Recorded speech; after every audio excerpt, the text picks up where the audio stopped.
Dans ce journal matinal SK, le professeur Mamadou Koulibaly, président de LIDER, Liberté et Démocratie pour la République, est l'invité de l'association senior SK. La Côte d'Ivoire émet un emprunt obligataire de 150 milliards de francs CFA sur le marché de l'UEMOA. Bonsoir à tous et à toutes et bienvenue au journal de Business 24 Africa. L'économiste ivoirien Mamadou Koulibaly a présenté sa vision pour booster le secteur privé local. C'était le samedi dernier dans le cadre des matinales de l'ESCA. Le professeur Mamadou Koulibaly, président de LIDER, Liberté et Démocratie pour la République, est à l'invité de l'association senior ESCA. Suivons ensemble le reportage de Jean-Charles Sibaï et le commentaire de Lamani Mabatonde. C'est une plateforme d'excellence que s'est offerte au professeur Mamadou Koulibaly par l'association des diplômés de l'école supérieure de commerce d'Abidjan, Senior SK. Homme politique ivoirien, ancien président de l'Assemblée nationale, économiste et enseignant-chercheur, Mamadou Koulibaly est le président de Liberté et Démocratie pour la République, en abrégé LIDER, un parti politique qu'il a fondé en juillet 2011 et qui s'inscrit dans le courant du libéralisme classique prônant la démocratie et l'économie de marché. Au Senior SK, l'homme a présenté sa vision pour booster le secteur privé local, développement des cadres, politique énergétique, amélioration de la productivité, réforme fiscale et foncière, état de droit et justice. Tels sont les points abordés par le professeur Mamadou Koulibaly. J'ai proposé au senior SK qui me demandait de présenter la vision de LIDER. Je leur ai dit qu'il faut rompre avec ce capitalisme de connivence qui fait que on se donne des protections, on se partage les marchés, les pouvoirs deviennent comme une sorte de gâteau. Il faut en finir avec. Il faut faire la promotion de la concurrence. Il faut créer une ambiance de confiance entre les gens. Et cela, je leur ai proposé 6 points. Premièrement, c'est la formation des hommes. Il faut restructurer notre système éducatif, mettre des compétences à la disposition des entreprises. À côté de la formation, avec tout ce que ça contient, la langue, la technique, j'ai proposé que l'on puisse mieux gérer l'énergie disponible pour les entreprises. On a du courant qui vient des barrages, on a du courant qui vient des centrales thermiques. Ce que je propose, c'est que une bonne partie de ce courant soit mise à la disposition des entreprises et que les familles, les ménages puissent profiter de l'énergie solaire. L'autre élément que j'ai proposé, c'est l'amélioration de la productivité globale des entreprises. Et cette amélioration passe par l'appui que l'on peut amener à apporter à ces entrepreneurs en les encourageant à faire des joint ventures. Il y a beaucoup de choses que nous ne savons pas faire. Beaucoup de jeunes entreprises qui sont ici. Je les incite à trouver des partenaires internationaux.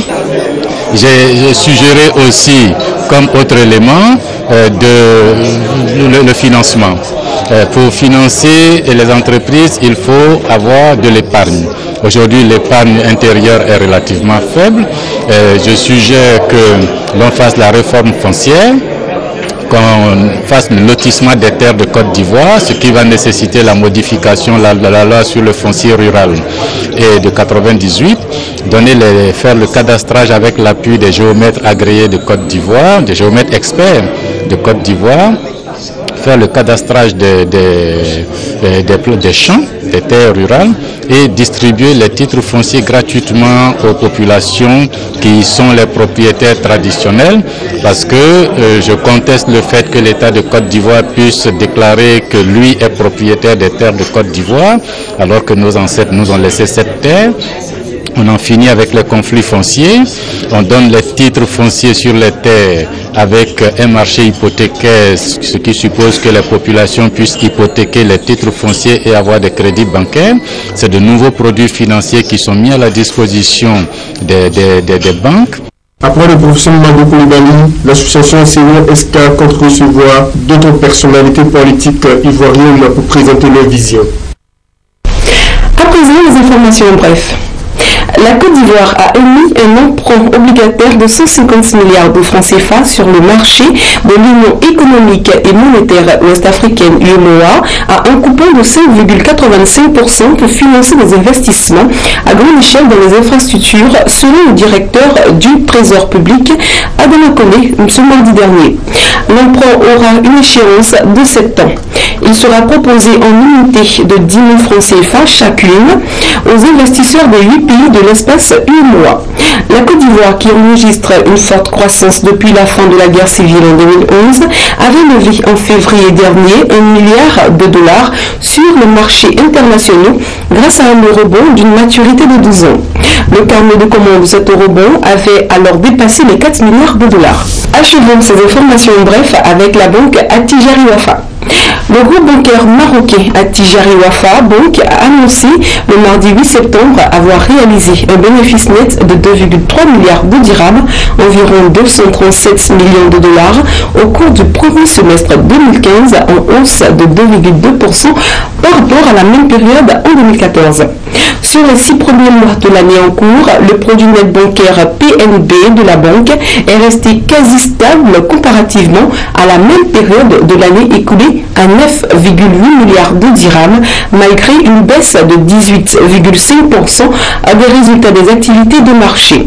La hausse des bénéfices du groupe est portée par le bon comportement de l'activité des différents pôles, à savoir la Banque du Maroc, l'assurance, les sociétés de financement spécialisées et la banque de détail à l'international. Ces informations prennent ainsi fin. Merci à tous de nous avoir suivis. Je vous souhaite une excellente suite de programmes sur Business 24 Africa.